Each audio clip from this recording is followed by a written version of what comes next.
नमस्कार, सत श्री अकाल, राम राम सा, खमागणी वड़क्कम प्रणाम। आप सभी का ऑल्टरनेट मीडिया में फिर से स्वागत है। मैं आपकी होस्ट गायत्री देवी। हमारे साथ जुड़े हुए पीवीआर नरसिम्हा राव। आज हम बड़े इंटरेस्टिंग मुद्दे पे बात करने वाले हैं। जनरली एस्ट्रोलॉजी वैसे ही बहुत इंटरेस्टिंग है। It's the exploring the planets, exploring the energies जो इन प्लैनेट से आती है और फिर हमारी लाइफ को हमको किस तरह इम्पैक्ट करती है।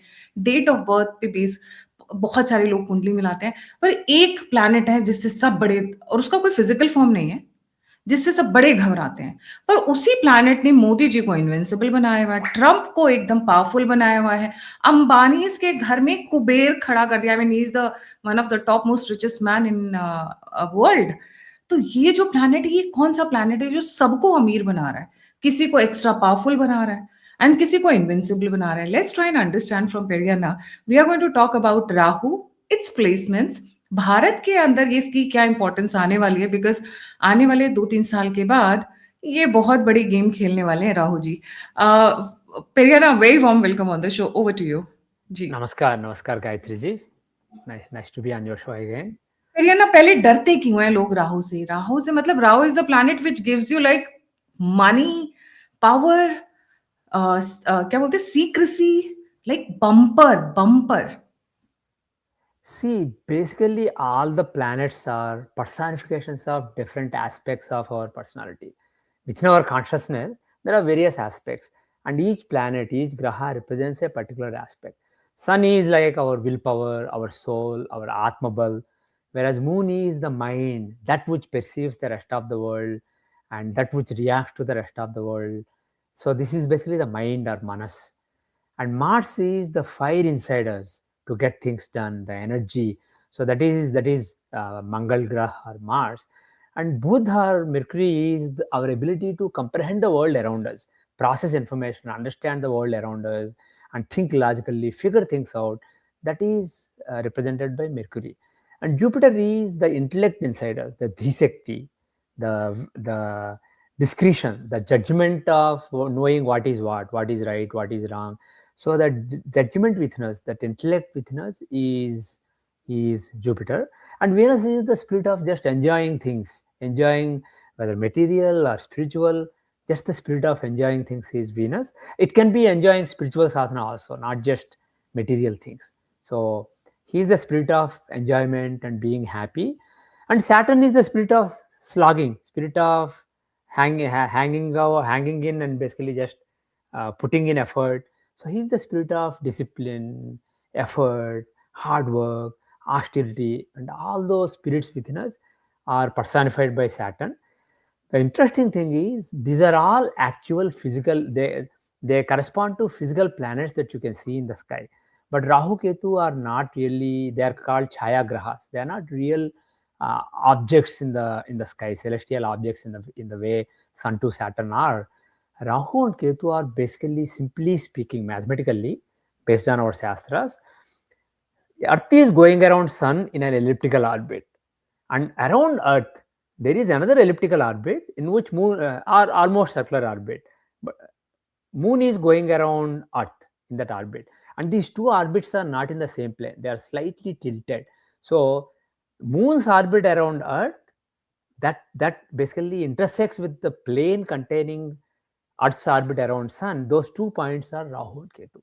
That's it, basically. That's the definition. So these are basically intersection points of the two orbits. And the interesting thing is Sun shows Sun, Moon, and Lagna. Earth basically represents Lagna, or rising sign or ascendant. They aspect the actor inside us, the experiencer inside us, and just the existence. So astitva, bhoktrutva, kartrutva, as we say in Sanskrita, just being, experiencing, and doing. These are represented by these three grahas, and some people even call them the tripod of life: Sun, Moon, and Lagna. And Parashara Maharshi specifically says you have to analyze the chart not only from Lagna but also from Sun and Moon. So Sun shows your astitva, your sense of existing, your sense of being is represented by Sun. And Moon represents your sense of experiencing whatever the world is doing to you, how you feel about it, how you receive it. That is represented by Moon. And Lagna, finally, rising sign or ascendant, it represents the doer inside you, the It is the medium through which you act. So the thing is, the the two orbits that I mentioned, Earth around Sun and Moon around Earth. So that is basically the intersection between your existence and your doing, and then your doing and your experiencing. So basically, these are like the blind spots. When you're driving, there are certain things that you don't see. So Rahu and Ketu are basically like these blind spots existing between your experiencing and your doing and your existing. So they are very interesting planets. Also, if you look at the iconography of planets, what the devatas are supposed to be, I mentioned earlier that Buddha is the learner inside you, Guru is the judge inside you, the intellect inside you. Rahu is simply the sense of not caring about any rules, breaking barriers. Amplification of whatever it gets. No, amplification is one thing, but Rahu personifies deep desire. Wherever Rahu is sitting, that's where your desire is. He is the personification of deep desire of wanting something. As a matter of fact, Shastra says that Rahu is the cause of rebirth. When somebody passes away, we cash what is known as Punya Chakra, which basically shows what happens afterwards. In that chart, Rahu is the key to seeing what the next life is going to be, what is the next existence is going to be. So Rahu is the planet of rebirth. He is the one who gets us stuck in a web of desires.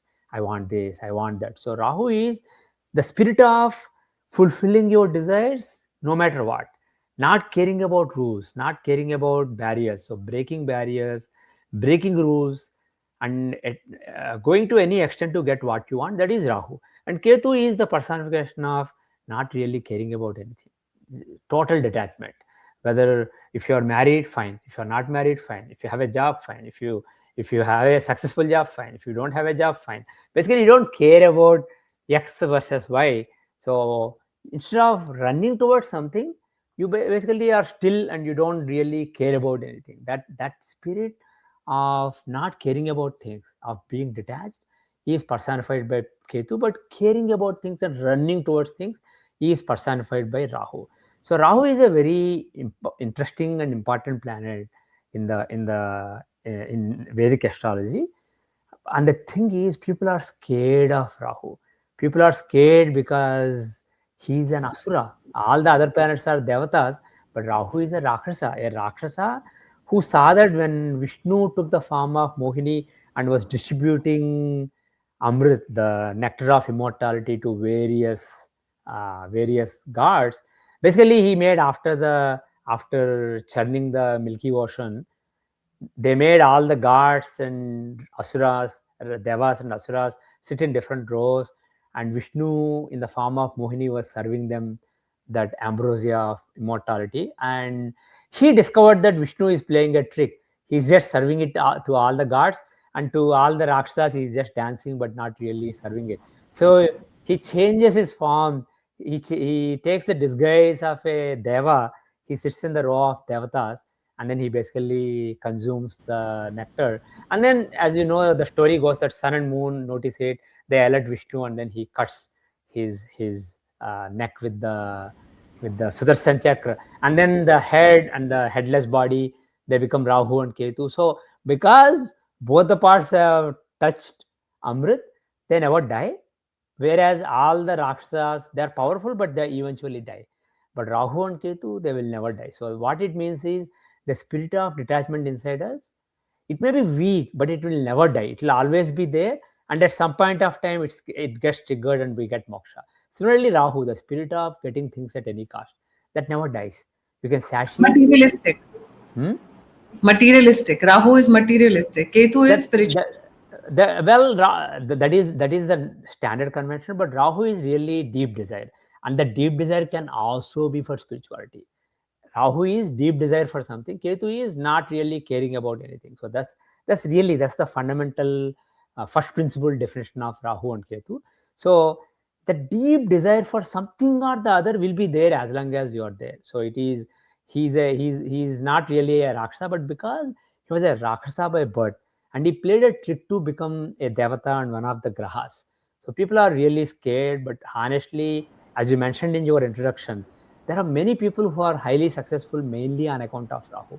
So we So should not Modi, really count Modi it. is successful on which house is Rahu? Which See, house? there are three houses that are considered to be most auspicious for Rahu: 3, 6, and 11. Modi ji has Rahu in the sixth house. Uh, See, sixth house is the house of enemies, and more than enemies, it's the house of vanquishing enemies. It's the house of defeating enemies. So it's basically the house of taking on the obstacles that are in front of you and then ruining them, basically destroying those obstacles. That is what sixth house stands for. And depending on which planet is in the sixth house, a corresponding energy will come there. And if Rahu is in the sixth house, Rahu shows inventive attitude. He shows basically breaking barriers. He shows deep creativity. See, Moon and Venus, the watery planets, are creative, but the creativity shown by Rahu is one where you're absolutely original. You don't really care about rules and conventions, etc. You just get things done at any cost. That is the spirit represented by Rahu. So when Rahu is in the sixth house, that spirit will come. So when Rahu is in the sixth house, those people are usually invincible unless there are some weaknesses for Rahu. Those people are very fearless and they're very, very bold, and they make sure that their enemies are destroyed somehow or the other. And now, So, go ahead. so which house does Modi have Rahu? Which He house has has sixth house. As I Trump? mentioned, he has Rahu in the sixth house. I Sixth will house. mention a few more examples. Hmm. Let's look at a few examples that have Rahu in the sixth house. Narendra Modi ji has Rahu in the sixth house. Indira Gandhi had Rahu in the sixth house too. And Devendra Fadnavis ji, among current political leaders, he also has Rahu in the sixth house, particularly in own house. He has Kanya Lagna with Rahu in Kumbh Rasi in own house. So he has Rahu too. And Bill Gates has Rahu in sixth house. And some of today's people may not be familiar, but there was a great man in Bengal called Ashutosh Mukherjee. He is the father of Syama Prasad Mukherjee, the founder of Janasangh, and he was such a great scholar. He was the vice chancellor of Calcutta University. He was a lawyer, he was a judge, he was a jurist, he was the founding member of some Indian sciences related committee or something. He was such a celebrated man that normally people don't care about scholars, but when he died, unfortunately at a very young age of 59, huge crowd showed up in Calcutta. He was so famous, and he was famously known as Bangla Bagh or something, basically the Bengal tiger, because British respected him, Indians respected him. He never feared anybody, and he was extremely courageous. Now the thing is, if you compare these different charts, Bill Gates has Rahu in the sixth house in Scorpio. Scorpio is basically an evil sign, and it is the sign of hidden things, uh, shady things, etc. So in the Vrishchik Rasi, Scorpio, he has Rahu in the sixth house. So he basically he fights hard to vanquish his enemies, but there is something shady about his fight because Rahu is in Vrishchik Rasi. On the other hand, if you look at Narendra Modi ji, his Rahu is in the sixth house in Meena Rasi. Vrishchik Rasi is an evil sign, but Meena Rasi is a very sattvic sign, very dharmic sign. It is Ashra, it is a sign of Ashtravidya. So, to establish Sanatana Ashra Dharma, he fights very hard. That is his nature. Whereas if you look at Ashutosh Mukherjee, the great educationist, his Rahu is in Libra.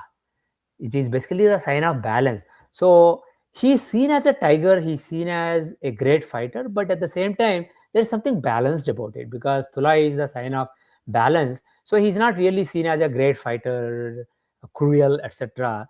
See, depending on the nature of the signs, the kind of fight you put on will be decided. But the bottom line is, if you have Rahu in the sixth house, you will basically be a fighter. And one more thing, if you have Rahu in the sixth house, it means you have enemies.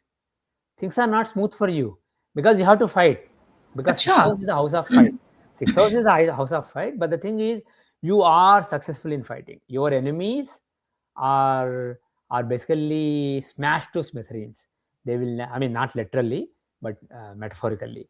So your enemies, they are just ruined. So that is the blessing of Narendra Modi ji. That was the blessing of Indira Gandhi ji when she came on the scene after her father's death. Congress had multiple power brokers and multiple leaders, and there were so many factions. She just destroyed everybody, and she became invincible and created this image of being Iron Lady. And that is because she has Rahu in the sixth house. But the one difference is her Rahu in the sixth house is in Sagittarius, which is a fairy sign. So she is seen as a fairy fighter, and he is also with Venus. Narendra Modi's Rahu is alone, but her Rahu is with Venus. So Venus is the planet of passion.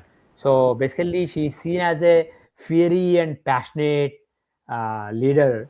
So that was the image that was projected about her. But the thing is, bottom line is, all these people are very And they had Rahu Mahadasha during the major time. either Because dasha or Mahadasha. sometimes an important transit of Rahu can trigger, and it may not be Vimshoti Dasha, it can be Charadasha, but in one of the dashas, when Rahu is playing a big role in the life, or in transits, Rahu is playing a big role in life, then basically that comes to the fore. And one last thing, Devendra Fadnavis ji, as I said, has Rahu in the sixth house in one house, but the thing is, his Rahu is with Moon, and he's aspected by Venus. So two watery planets, particularly ninth and 11th Lord. So Bhagya and Labha. So his fighting hard will be for Bhagya and Labha. And also because the two planets involved are Moon and Venus, he'll be seen as a, particularly Rahu is with Moon. So he'll be seen as a compassionate fighter, somebody who fights hard and destroys his enemies. But there is some compassion or empathy in the way he fights. So it's not necessarily seen as a cruel thing. So different people have different ways in which this plays out. It depends on which planets are with Rahu, who are aspecting Rahu, which sign Rahu is in, etc.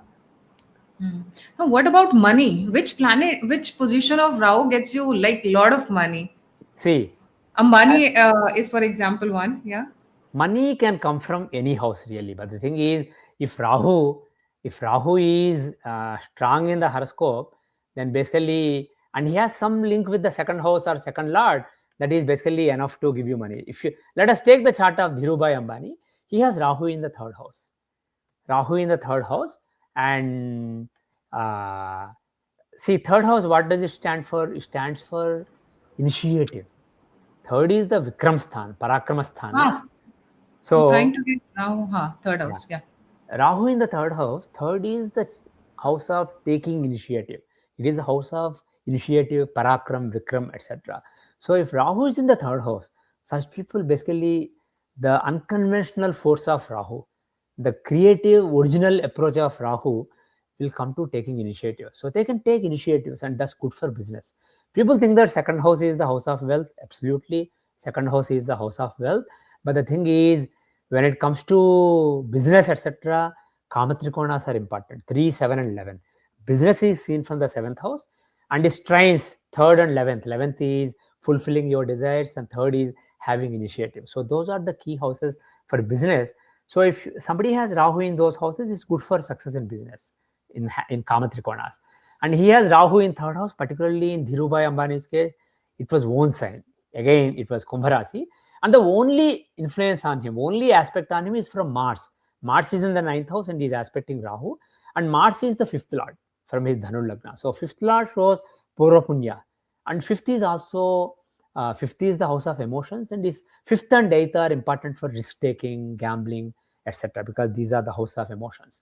So if the fifth lord or eighth lord is having an influence on Rahu in the third, they can be excellent risk takers, and they can be innovative businessmen. So Rahu in the third gave him that innovative business. But I just want to point out one thing here. Each position of Rahu in a particular house doesn't give one single result. It basically, there are a spectrum of results that are possible, and within that spectrum, depending on other influences like which sign it is, which planets are aspecting it or associated with it, based on that, the exact results can come. I'll give you another example of Rahu in third house. There's a Telugu actor called Chiranjeevi, the elder brother of Andhra Pradesh Chief Minister, Deputy Chief Minister Pawan Kalyan. He is known as megastar. He was a self-made man. Pawan Kalyan came on the force of his brother's reputation, but Chiranjeevi was a totally self-made man. He doesn't look good.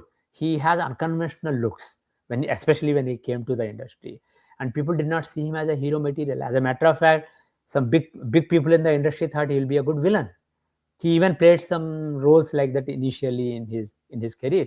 But the thing is, people who know him, they know that he works extremely hard. He has that indomitable spirit of, I want to succeed at any cost. So that kind of determination comes from the Rahu in the third house. In general, malefics in the third house, but he basically introduced all these special dance steps to Telugu movies. He's an excellent dancer. So he brought certain new things to Telugu film industry, and they caught on with people, and he's seen as a megastar, and he's the biggest star probably in the history of Telugu industry, and he's still going strong even though he's in 60s. So that is another thing Rahu in the third can give. Basically, whether it is money, of course he's rich also, but whether it's money or whether it's fame or whether it's success as an actor or success in something else, Rahu in third will give you excellent determination. At any cost, you will work hard and you will succeed.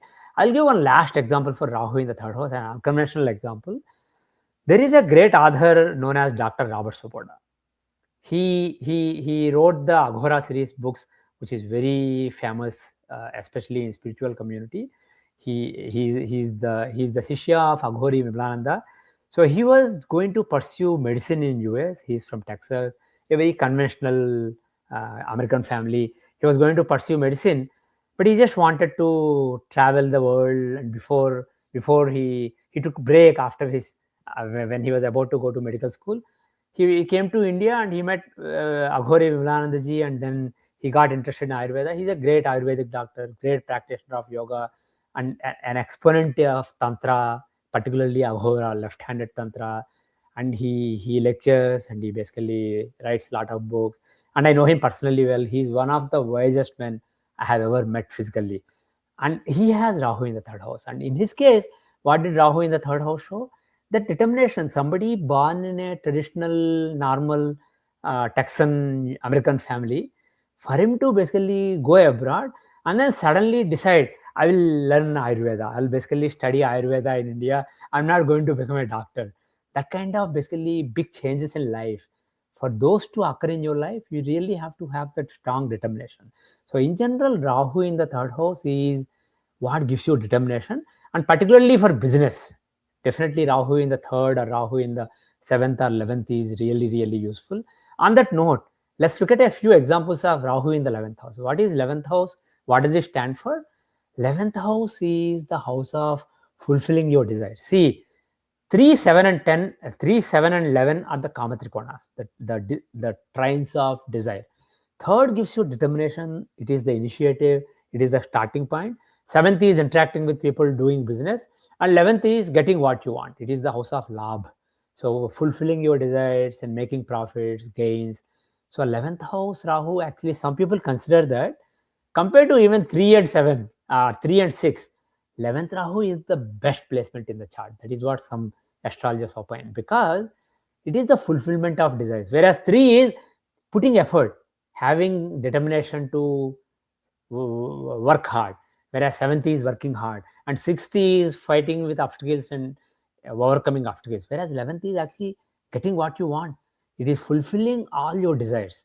And a few examples of this are George W. Bush, a man who was born with silver spoon. His father, George Bush, was America's vice president, then president. He was a big shot in CIA, a big celebrity in Texas as well as in US politics. So he was born with a silver spoon. He got whatever he wanted. He was the governor of Texas, then president of US. So George W. Bush is one example. Another example is Queen Victoria. Queen Victoria has Rahu in the 11th house. Again, somebody born with a silver spoon, somebody basically blessed. So all her desires will naturally be fulfilled. And another person born with a silver spoon is Donald Trump, current president of US. He also has Rahu in the 11th house, in the Bhava Chakra. Actually, one note here. His Lagna is in the beginning of Simha. His Rahu is in the last degree of Vrishabha. Some people will think that is basically 10th house, but really, if you look at the Bhava Chakra, which is what you have to really look to see the houses, Rahu is in the 11th house. And he inherited exact number nobody knows, like 100 million or 200 million of dollars he inherited from his father. And he basically, again, he was somebody born with a silver spoon, and he had a inside track into the real estate business in New York, which was very hot at that time in 70s and 80s. So again, Rahu in the 11th house is very auspicious for either being born with a silver spoon, or even otherwise things just fall in place for you very easily. Rahul Gandhi has this placement, 11th house, I Rahul, don't remember Rahul Gandhi's chart. I because have to. he's also born with silver spoon. Well, his silver spoon is really different because he's not able to enjoy it. Whereas Queen Victoria, George W. Bush, they all really enjoyed their silver spoon. So I'm not really sure Rahul Gandhi will have Rahu in the 11th house. I'll double check his chart. He actually has Rahu in the 5th house. Oh. We'll talk about it later. Yeah. Hmm. We'll talk about what that means later. But he doesn't have, because if Rahu is in the 11th house, you not only are born with silver spoon, you are actually enjoy that silver spoon. It doesn't become a burden for you. So So even if you don't work hard and you have Rahu in the 11th house, you're going to have a good lifestyle. see, we can't say anything just based on one planet. It depends on a lot of factors. But that factor alone is sufficient to basically give you happy life where whatever you want is in general happening. But obviously based on other planets, because other 8 planets are not going to sit idle in the chart. They will also have some role to play. But Rahu himself will give, particularly in his dashas, in during his important transits, he will give fulfillment of desires. In general, such people are tough to basically contain, because somehow or the other they end up getting what they want to get. So these are the three important placements of Rahu. 3, 6, and 11 are the most auspicious placements in the horoscope. Right. And what about Bharat Kundli now? Because that is the most important question for me. Where is Rahu placed in Bharat's Kundli? See, in Bharas Kundli, Rahu is in the first house. And first house is your overall personality, who you are, what is your self identification. So when Rahu is in the first house, such people are ambitious, they're very courageous, and they have, most importantly, they are very independent, because Lagna shows your personality. And Rahu is a very inventive, original planet who doesn't necessarily play by the rules. He brings that indomitable spirit. So in general, people with Rahu in the first house, they tend to be very independent and strong opinions, and uh, get what they want, whatever it requires. But they have to work very hard, because Lagna shows your overall well-being, health, etc. So when Rahu is there, it affects your health, or it affects your sense of well-being. So people with Rahu in Lagna tend to work very hard, but they have strong independence, and they assert their position in the world. One example for those who are familiar with American football, there's a great player, a legendary player called Tom Brady. He won more Super Bowls than any team in NFL. Because he won with two different teams. No other team won more than the Super Bowls that he won. So it's kind of like saying a person won more World Cups than any country. So it's basically equivalent to that. So he's a legendary player, and he's known to be highly motivated. He works really hard, and he played up to 45 years of age, and he won a Super Bowl at the age of 43. When people thought his career was over, he moved to a new team. In his first year with the new team, he won Super Bowl. So, and everybody who worked with him say that he's very hardworking. So in general, people who have Rahu in the first house tend to work very hard, and they're very creative and innovative and very independent in their spirit. They're very spirited basically. So it is actually good for India. It's not a bad placement for India at all. Why first house makes somebody very hardworking? Because my personal interaction with people in the first house and 10th house, by the way, they're very hardworking. They're workaholic, like they can't sit for 2 minutes idle. But the first house and 10th house, Rahu. This is my personal observation. Ji. Because first is your body. Wherever Rahu is, he will basically make that suffer. So when Rahu is in the house of your body, he won't care about your body. Basically, he will make your body suffer. And similarly, like you said, 10th house Rahu. What Shastra says, if Rahu is in the 10th house, they work hard, but whether they work hard or not, working hard is definitely a possibility. But most importantly, they really care about success in their work, because Rahu shows your deep desires, and the house he is in, that is the focus of your desires. So when Rahu is in the 10th house, you care a lot about your work, you care a lot about your output, because people think that 10th is the work that you do. It is really the output that you put out towards the society. So it is your accomplishment or output. So they really care a lot about their output. They can work really hard. And also there is another thing. Rahu is the planet of make believe and basically putting on a show, etc. So people with Rahu in 10th house can either work hard, they can be some kind of manipulation involved with their career. Things may not be smooth, or they can be, for example, in the film world, or some field where you are creating a reality, something that's not real, because Rahu shows fake reality. So creating some kind of fake reality and immersing people in that. A few famous examples of Rahu in the 10th house are Shahrukh Khan, a great actor who really, he's a great workaholic. And also there is some make believe about his career. And Agatha Christie, the great Novel writer. novelist. So she created a world, a fake world in which people could get lost. And Rahu in 10th can show that. And Mahatma Gandhi surprisingly had Rahu in the 10th house. So Huh?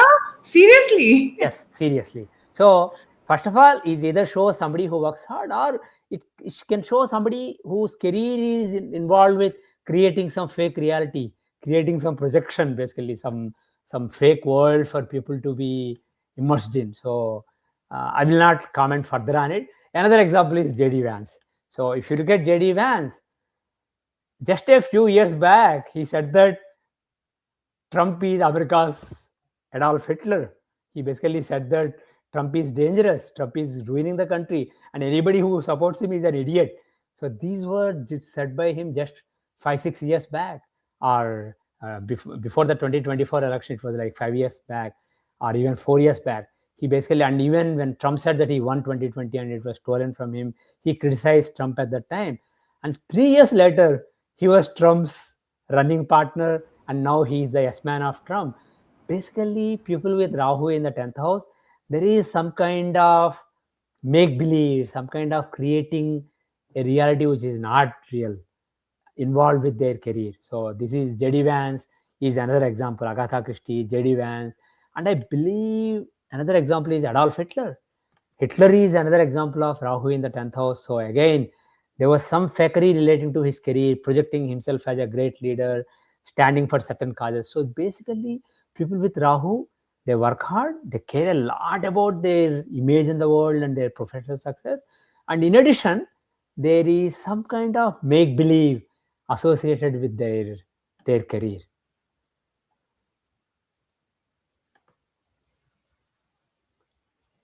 So Okay. first house, yeah, we have discussed first house Rahu.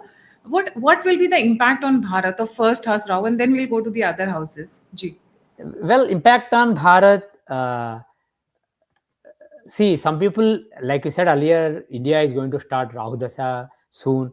I personally don't use these dashas, Misoti Dasha, for countries, because it's absolutely illogical in my view, because this assumes that the Parmaish is 120 years.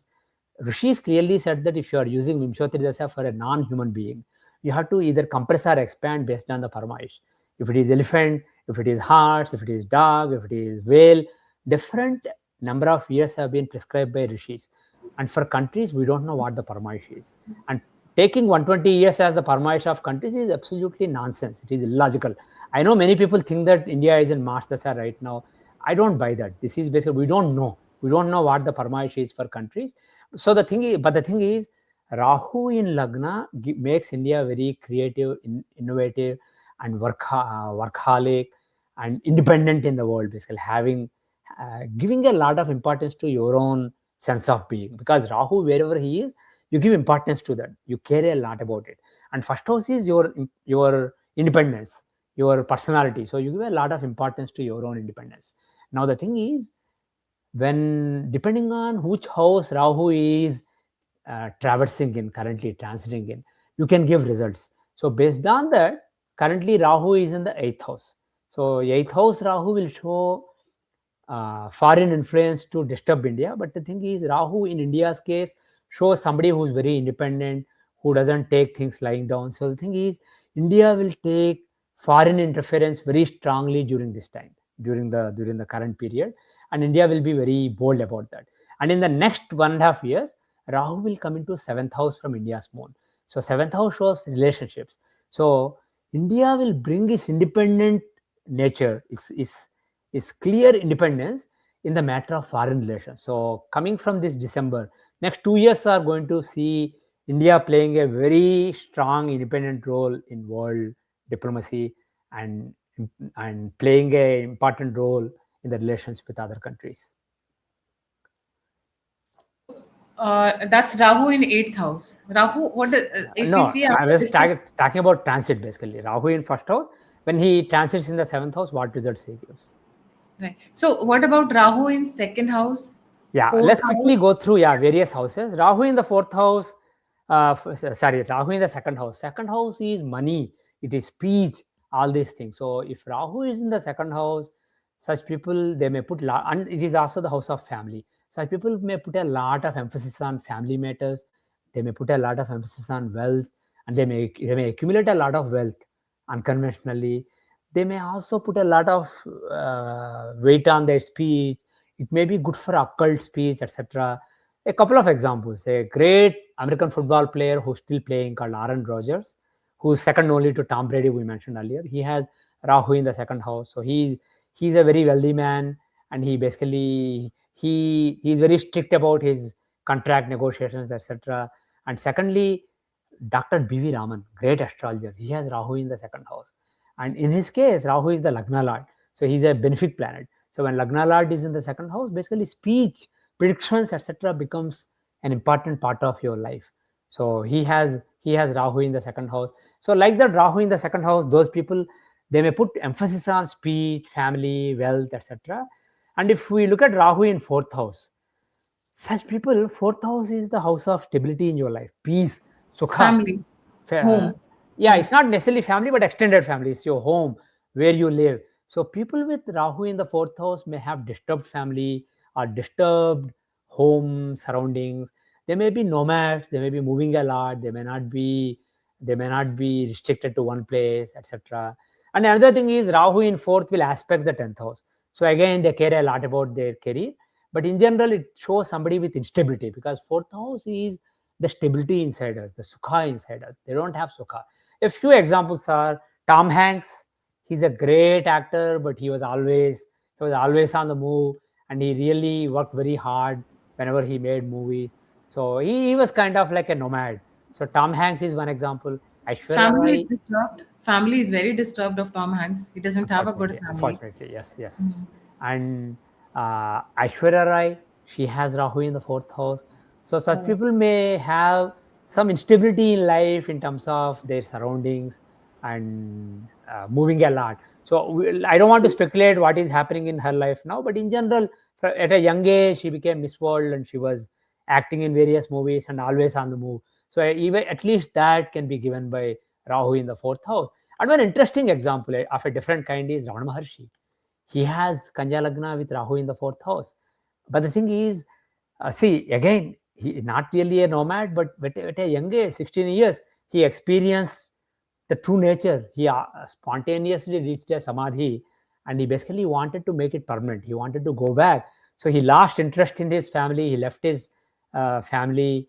He went to Arunachalam. He just sat in a cave and he started meditating. And people were just taking pity on him and feeding him some food, and he just survived with that. And his goal was to realize his true nature and make it permanent. So that can also be given by Rahu in the fourth house, not just a nomad who's working in films and always on the move. It can also be a saint. But the interesting thing is, in Ramana Maharshi's case, Rahu is with Sun, who's the 12th lord in his chart, 12th lord of moksha, of detachment. So Rahu is with Sun, Mokshadipati, as well as Moon and Ketu are opposite him and aspecting him. So basically, soul, mind are under Rahu's influence, Rahu Ketu influence. So that is again more conducive towards pursuit of moksha. But bottom line is, Rahu in fourth is what made him leave home at a very young age and live in a cave, in a very unstable circumstance. If we look at Rahu in fifth house is the house of emotions, is the house of intellect, is the house of logical thinking. So in general, people who have Rahu in the fifth house, there is extreme creativity. They can be very original in their thinking, they can be very original in their emotions, and they can be very brilliant in whatever they do. And a couple of famous examples are Gary Kasparov, who's a great chess player, one of the greatest chess players ever. He has Rahu in the fifth house. And also, apart from being a great player of brilliant intellect, he's also a person against communism, person against the Russian nation, and he's very outspoken in his opinion. So when it comes to emotions and intellect, they basically have some uniqueness basically that Rahu gives. Another famous example is Warren Buffett. Warren Buffett is a great investor. He's a billionaire, and he's investment guru. So in his chart also he has Rahu in the fifth house of emotions, and to some extent he is basically risk taking, etc. So he is again somebody who has that unique intellect, just like Gary Kasparov. But the thing is, it worked in a different way. So he also has, the interesting thing is his Rahu is aspected by only one planet, Venus, who's the 11th lord in the 11th house. He has Dhanu Lagna, Rahu in Aries in the 5th house. Aries is a fiery sign, so his intellect is very fiery and also very independent and very innovative because of Rahu. And Venus is the 11th lord in the 11th house, showing gains. So that Venus is aspecting Rahu. So his innovative thinking, his brilliancy, his unconventional brilliance, they're all coming in the form of making more gains, so making financial gains, etc. That is how his unconventional intellect was basically used. So these are some of examples of Rahu in fifth. And Rahu in the seventh house, it can show somebody who puts a lot of emphasis on marriage, relationships, etc. It can also show unstable marriage, or somebody who has to work hard to make a marriage work. And it can also show somebody who travels abroad for marriage, because Rahu is the Karaka for foreign travel. Particularly when Rahu is associated with the 7th house of long travel, or 9th house of flourishing abroad, or the 12th house of leaving motherland. If he's in 7th, 9th, or 12th houses, or has some links with them, they can settle abroad. So, one famous example is Madhuri Dixit, the brilliant actress, excellent dancer and actress of Bollywood in 80s and 90s. She has Rahu in the 7th house. So basically she married abroad and moved abroad. And Rahu in the 8th house is very interesting. People may think that Rahu, see, 8th Rahu is actually pretty bad. Rahu because 8th house is the house of instability. So when Rahu is in the house of instability, it can give a lot of anxiety, instability, etc. I know many people, normal people, who have Rahu in the 8th house, they suffer from anxiety, tension, hypertension, etc. But the 8th house is also the center of Moksha Trikona. 4th house of peace starts your Moksha. 8th house of sadhana and tapas, working hard, that basically continues your sadhana. And 12th house of detachment is the culmination of your sadhana. So 4th, 8th, and 12th, they are known as Moksha Trikonas, the trines of liberation. So peace, and then working hard detachedly, and then just being detached. Whether you work or not, you don't care. You are detached. You don't care. So that is 12th. So 8th house is a Moksha Trikona. It is also the house of the hidden, of the occult. So mystic knowledge, occult knowledge, and hidden things, they all come from the 8th house. So people with Rahu in the 8th house, on one hand, they can suffer anxieties, etc., because their soul is trying to take them to something hidden, but they feel uncomfortable with it, so they're anxious, nervous, they're unhappy. So that is one possibility in the spectrum. Another possibility is they actually embrace it and they find hidden things. So in the material realm, it can show people who are great inventors, who think of what nobody else thought of. Great inventions, and they come up with something. And spiritual realm, it can show somebody who's very mystical, who doesn't care about the world, who wants to understand what is beyond all this. Where are we coming from? Where are we going to? And trying to basically make spiritual progress. So great occult people can come with Rahu in 8th house. A couple of very famous examples are Swami Chandrasekharendra Saraswati, the Kanchi Paramacharya before Jayendra Saraswati ji. He is known as he is basically he is one of the greatest spiritual masters of the last 1,000 years, and he is known in Tamil Nadu as Periyar. So not Periyar, Periyavar. So his powers and his abilities are well documented and well known. He's a great man. He has Rahu in the 8th house. And another example is Dalai Lama. The current Dalai Lama has Rahu in the 8th house. So basically, people with Rahu in the 8th house, there can be some occult powers and occult understanding, mystical understanding, etc. On the other hand, like I said, it can also show somebody who's a creator, who's an inventor. So a couple of famous examples. Interestingly, both of them have Mithun Lagna and Mars, exalted Mars and Rahu in the 8th house. One is Elon Musk in current generation, and another is Albert Einstein many generations back. So Albert Einstein and Elon Musk, both of them are great inventors, great scientists, and both of I them. hope he's not a reincarnation of of Albert Einstein. But both of them have Rahu in the 8th house with Mars. So that is also a possibility. And then let's talk about 9th house. See, 9th house is the house of Dharma. It is the house of following religion, following Guru, following authorities. 9th house is the house of authorities. It is the house of obeying authorities, obeying Guru, etc. And also blessings of Gurus, blessings of Devatas. So when Rahu is in the 9th house, the unconventional approach of Rahu comes to obeying. So they don't necessarily obey conventions when it comes to religion. They may break some barriers. But the bottom line is their focus is on 9th house. Wherever Rahu is, you focus on that because there is a deep desire related to that house. So they are interested in dharma, but there is something unconventional about what they do. They're not necessarily, say, Jupiter in 9th house will show somebody who's following dharma, very orthodox, but these people can break barriers. They can create a new path for themselves. They can be path breaking religious figures. And a couple of examples are, one example is Paramahamsa Yogananda, the Kriya Yoga exponent, the Shishya Baba, Mahavatar Babaji, and Lahir Mahasaya, Yukteswar Maharaj, and he's a Shishya of the great Yukteswar Maharaj. He went abroad and he brought awareness for Kriya Yoga in the world. So Paramahamsa Yogananda has Rahu in the 9th house. So that made him very unconventional in following the religion, and he crossed the ocean and he took it to foreigners. And so many people's lives have been uplifted as a result of it. So he is one example. And another interesting example is, I don't know how many people remember Sri Chandraswami. He was a great godman. He also has Rahu in the 9th house. His chart also has Rahu in the 9th house. So basically, you bring some unconventional approach to religion. And he had great siddhis. He had mystical powers.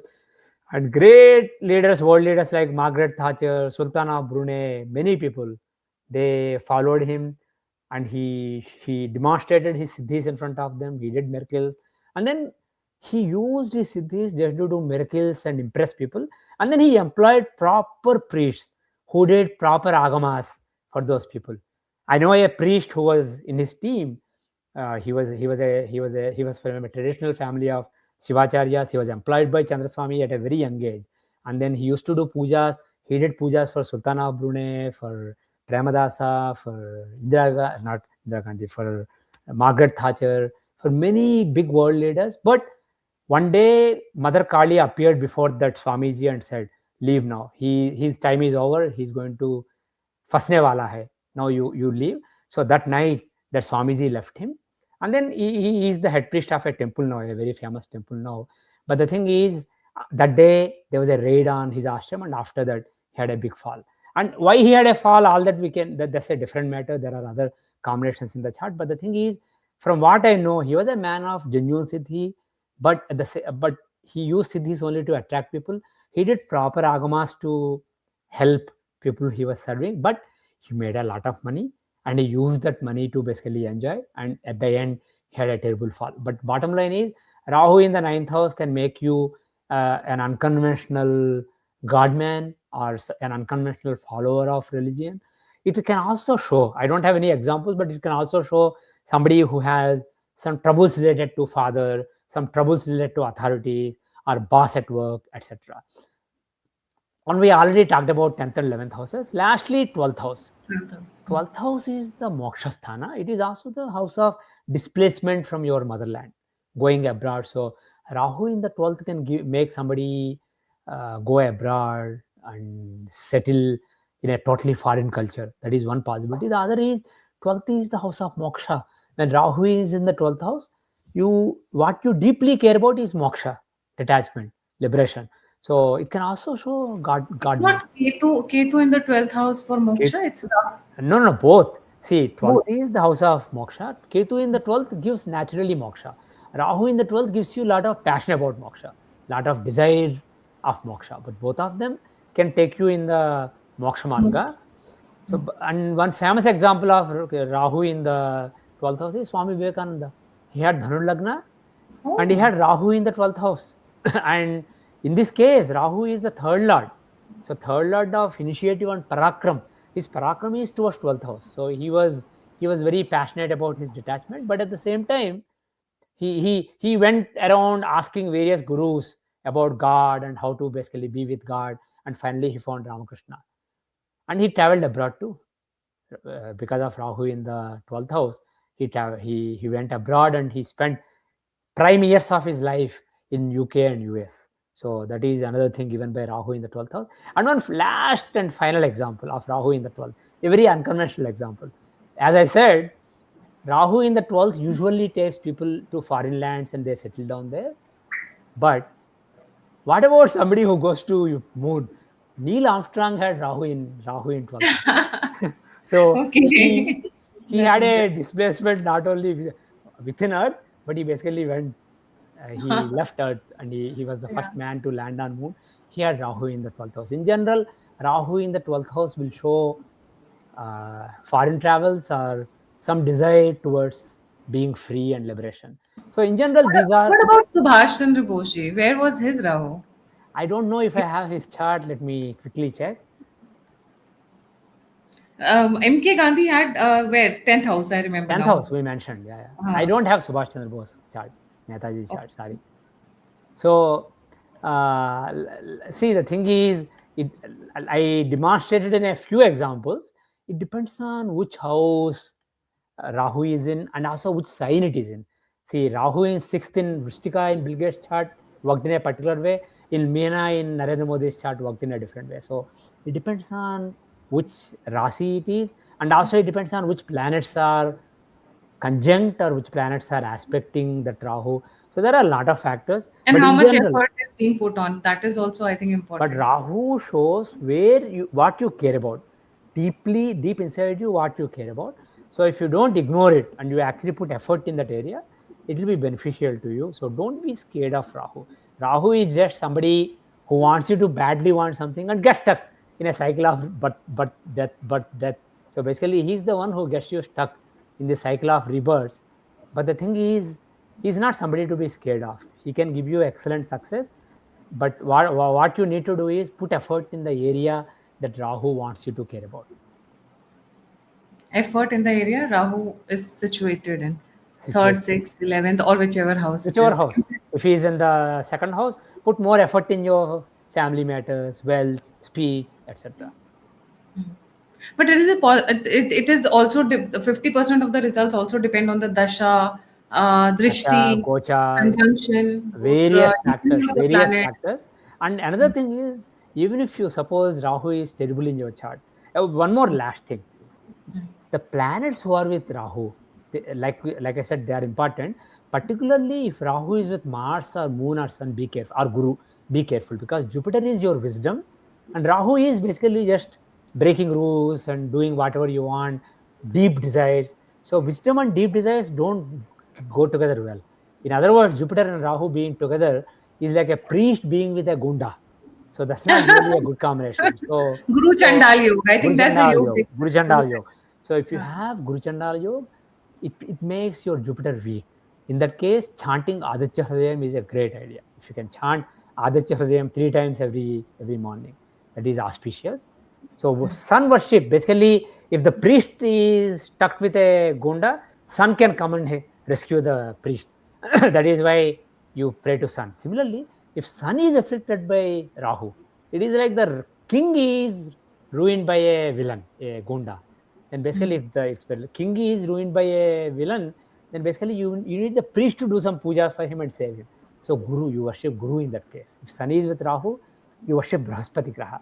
So you can worship directly Jupiter as a planet, or you can worship any Guru, the Devatas who are like teacher figures like Dattatreya, Dakshinamurti, etc. So that is very helpful if your Sun is with Rahu. And finally, if Mars is with Rahu, Mars is your energy to do things, your initiative, your parakram, the fire in the belly. And when that is basically overdriven by the unconventional energy of Rahu, No. is basically not a good combination. It is Murderers. it can be somebody who's very aggressive, not necessarily murderers, people who are very aggressive and who can basically be very fierce and sometimes not care about rules and just break the rules in their short temper, that kind of people. So to control that Mars with Rahu, it is very good to worship Subramanya Swami, Kartikeya, Lord Kartikeya, the second son of Shiva and Parvati. So worship Kartikeya with any prayer. One simple prayer is Subramanya Ashtakam. It's a very powerful prayer. If you can worship Subramanya or Kartikeya or Skanda or Kumaraswamy, that can be very beneficial for Mars with Rahu. I have one question to ask. What if Rahu is combust near Sun? Now, who takes over, Rahu or Sun? Rahu doesn't care about Sun is with me, I am combust. He afflicts Sun. So if they are very close, it is Sun who suffers because of it. Atma Bal will suffer because of the Rahu's energy. See, it's like eclipse. When Sun and Moon are with Rahu or Ketu, it is like your mind or your willpower, your soul are eclipse. So that is why I said worshipping Guru is a good idea. Similarly, if Moon is afflicted by Rahu, then basically mind is under Rahu's influence.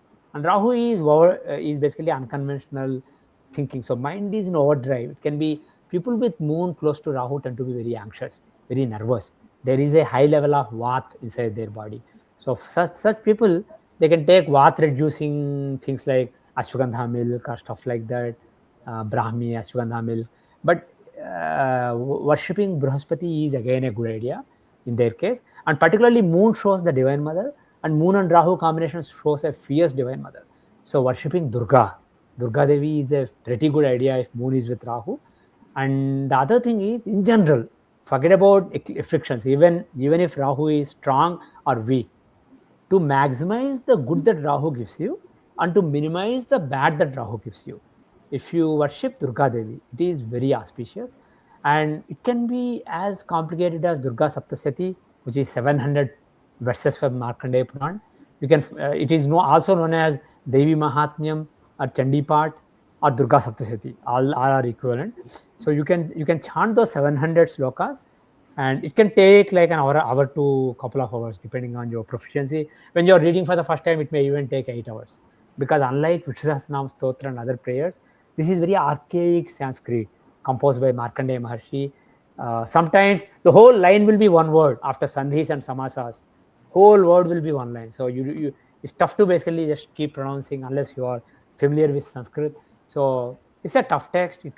I know somebody who when he read for the first time, it took him 8 hours, but it can be normally done within 1 to 1.5 hours. So that is one thing. The other option is there are 7 important verses from that called Durga Saptashloki.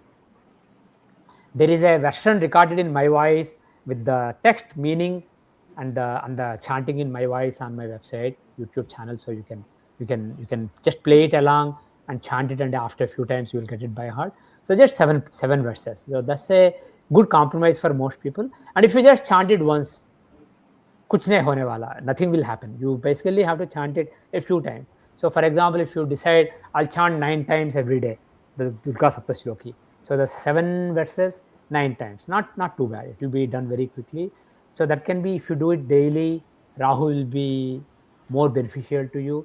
Last thing is just simple mantra. Om Dum Durgaye Namaha or Om Hrim Dum Durgaye Namaha. So that is a simple mantra of Durga, very powerful. People sometimes think that this is a superior mantra, this is an inferior mantra. Nothing like that.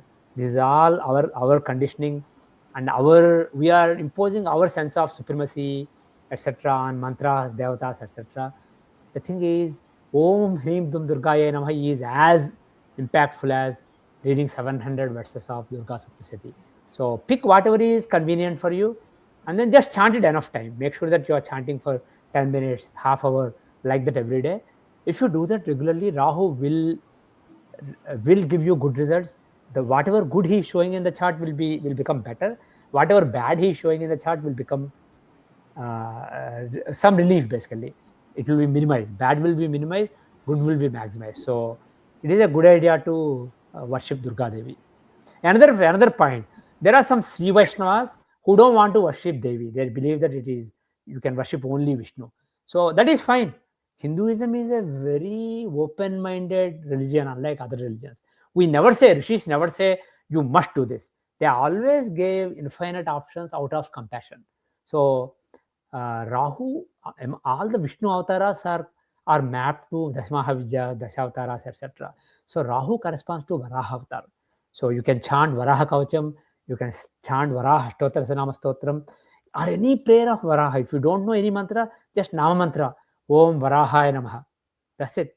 That can be powerful. Another thing, Lord Balaji or Venkateswara Swami of Tirupati, he doesn't correspond to he's not one of the Dasavataras, but he is the most relevant avatar for this age. In Kali Yuga, he is very effective. So he is also with Rahu's energy. As a matter of fact, if you go there, you will find that Varaha Swami and Venkateswara Swami are together there. So he is also containing Rahu's energy. So worshipping Venkateswara Swami, you can chant Venkateswara Karavalamba Stotram or Venkateswara Stotram or Venkateswara Ashtotra Sasanama Stotram, or simply his Ashtakshri or Dvasakshri mantras, Om Namo Venkateshaya or Om Namo Bhagavate Venkateshaya. So you can chant those prayers on Saturday. You can chant like 108 times or a few times. Bottom line is, if you do it like 10 minutes, minimum 10 minutes, or maybe half hour or 1 hour, the impact will be more. So these are some of the prayers that you can do. It's not necessarily only Durga. Thank you so much, sir. It was wonderful. I mean, Modi, Indira Gandhi, Queen Victoria, Trump, Ambani, JD Vance, Shahrukh Khan, it all felt Hitler, Swami Vivekananda, Neil Armstrong, Madhuri Dixit, Aishwarya Rai. We have had so many discussions, and the main point that made them famous, obviously, the main focal point, just one very important point, was Rahu in all of these people's chart. So Rahu से इतना डरने की जरूरत नहीं है. हाँ, don't be that afraid. It's a use Rahu से डरने की जरूरत नहीं है. राहु को इस्तेमाल कीजिए दूसरों को डराने के लिए. I think that's what most pundits do. So use it like a tool for your benefit. If you have some nearby pundits, and please अपने दिखाइए अपने कुल पंडित को, वो बताएंगे आपको कि कैसे आगे वो हेल्प कर सकते हैं इस मामले में. Thank you so much Periana for joining. जाने से पहले सभी व्यूअर्स से रिक्वेस्ट है, please don't forget to like, subscribe and share the alternate media. Periana का वेबसाइट है, पेरियाना का यूट्यूब चैनल है, जहाँ से दुर्गा सप्तशमी के बारे में उन्होंने बताया. So I post the link, YouTube channel and also the website in the comment section, so that you can see. It will be the top comment in the comment section. तो वहाँ से आप you can visit पेरियाना site also, and don't forget to like, subscribe and share the alternate media. आप मुझे contribute करना चाहते हैं तो दिए हुए नंबर और यूपीआई पे आप मुझे कंट्रीब्यूट कर सकते हैं. आप मुझसे जुड़ना चाहते हैं, इन्फॉर्मेशन शेयर करना चाहते हैं, तो सभी के सभी लिंक्स डिस्क्रिप्शन बॉक्स में. इसी के साथ जय हिंद, जय श्री राम, हर हर महादेव. जय हिंद, जय श्री राम, हर हर महादेव.